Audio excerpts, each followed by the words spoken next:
Hello students, welcome to Nazvilla. Here are all the figures of speech. The first poem of class 12, My Mother at 66.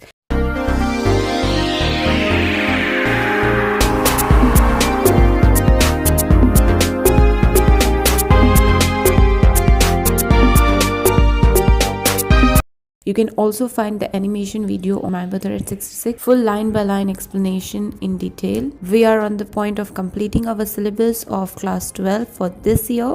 Figure of speech के definitions भी explain हो चुके हैं, उनके मिल जाएंगे तुम्हें link में या डिस्क्रिप्शन बॉक्स में. Soon we will get over with this and you people will reach your examination. I will start uploading all the other poems also. You can just visit the channel and you can start with your preparations. Here you will find the entire syllabus of class 12, all the explanation of all the lessons, plus all the grammar of this year was uploaded, so you don't remain behind in your studies. Thank you so much to all the subscribers who have subscribed this channel and the regular viewers who are always ready to watch the videos. Do not forget to like, subscribe, comment, whatever you ask.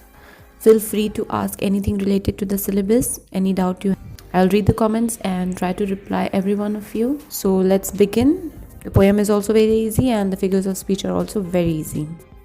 एक sentence में हमेशा एक ही figure of speech नहीं होता, एक से ज़्यादा figure of speech भी अप्लाई होता है. So there can be more also. So let's list them one by one. Poem number 1, My Mother at 66. I'll give you the list of all the figures of speech that you will have to study for this examination. Driving from my parents' home to Cochin last Friday morning, I saw my mother beside me. So first figure of speech, very easily you can identify, that is repetition, because my is repeated 2 times. The second figure of speech you can identify is alliteration. You know, M is repeated, like my morning, okay, then my mother beside me, so M and the sound of the consonant M is repeated. The third figure of speech that you will find here is internal rhyme. Internal rhymes means 2 rhyming words in same sentence. So driving and morning, both are rhyming. The first one was very easy. Let's move on to the next one. I saw my mother beside me, dozed open-mouthed. So first figure of speech here is snag the key. The whole, first of all, the definition is already explained. The whole and part relationship, and majority of the time it's about a body part of a person is used to describe the whole person. So snag the key is the first one. The second one is alliteration, because here the sound of the consonant M is repeated. Okay, my mother beside me, okay, open mouth. Alliteration is a very common one that you will find in this poem. Third one, her face ashen like that of a corpse. First figure of speech you can directly identify, the like word is used and there is a comparison, so simile, so direct comparison, the face is been compared to corpse. The second figure of speech is synecdoche, because again you can see face is used to represent the poet's mother. Fourth one, the fourth sentence is, realized with pain that she was as old as she looked, but soon put that thought away. So here also there are only 2 figure of speech that you can find in the sentence. The word P is repeated twice, that is pain, and put you can see here. So it is alliteration. The second one is repetition, because she is repeated twice in a sentence. I told you there's a lot of alliteration and repetition in this poem. Poem is short, so you don't have to work so hard on this. Fifth one, and looked out at young trees sprinting. So young trees sprinting. So the first figure of speech you will see is personification, because trees are given a given quality. First of all, they are called as young, and the second thing is it's talking about sprinting. So trees are kind of running, and that's not possible.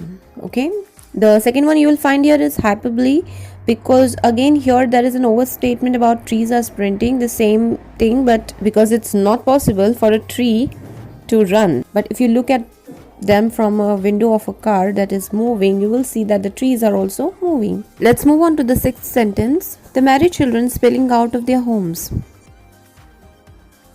The first figure of speech in this is metaphor. You can see there is a hidden comparison. It is, metaphor is not very easy to identify, that the children's coming out of their home is compared with the act of the water or liquid spilling out of a glass or something else. Okay, so that is why it is metaphor. The second one is alliteration. A lot of alliteration in this one, the and there you can see. The seventh one, let's move on. Now we only have 4 left. I looked again at her, wan and pale as a late winter's moon. So first figure of speech is simile. As you can clearly see, the word as is as, and they are being comparing the winter moon with the mother.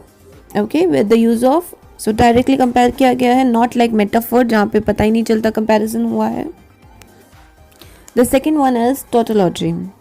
Two different words which has the same meaning are used in the same sentence. तो tautology, wan and pale दोनों का मतलब एक ही होता है, फिर भी 2 बार लिखा गया है उसे for the effect.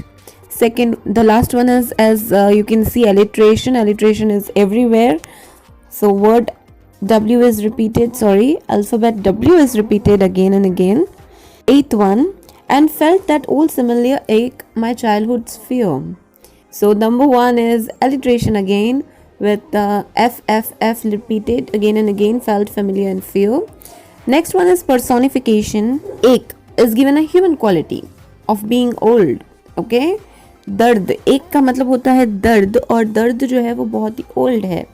तो ओल्ड होते हैं, ह्यूमन्स आर बिकम ओल्ड, तो उसे एक ह्यूमन क्वालिटी दी गई है कि वो ओल्ड है. 9th one, the second last one, but all I said was see you soon amma, and this one also goes to alliteration where s is repeated twice. The last one is all I said was smile and smile and smile. So you can clearly see that smile, smile, smile is repeated. The entire word is repeated, so repetition. If only the alphabet is repeated, then alliteration. The whole word is repeated, so repetition. As you can see in the first poem, the figure of speech is not that much hard. The poem is also easy. The figure of speech are also very easy to identify. The next poem will not be this easy. They will have more complicated figure of speech. You can find out the link of all the videos that are made on figure of speech in the description box, or you can visit the channel for those. दूसरी poem जो है वो इतनी easy नहीं होगी, उसमें figure of speech भी ज़्यादा है और पोएम भी काफ़ी लंबी है. तो all the students of class 12 be prepared for the next video. Soon I will be updating you with this one. Till then you can watch this again, you can keep this notes with you, you can come back to the video whenever you want and study the figure of speech before your examination. क्या पता इसी में से question आ जाए. तुम्हारा syllabus जो है वो ऑलमोस्ट मैंने सारा अपलोड कर ही दिया है, अब सिर्फ नोट्स की बारी है. 1 by 1 सारे नोट्स जो है वो हम देखते जाएंगे, पढ़ते जाएंगे. As I told you in the very first video that I will upload all the syllabus 1 by 1 on this channel. So here we are almost at the end of our syllabus. Once it's done, you all will be perfectly prepared for the examination. All the best, study well, and goodbye, and see you in the next explanation. Don't forget to subscribe, like, share, and follow all the updates. Thank you so much.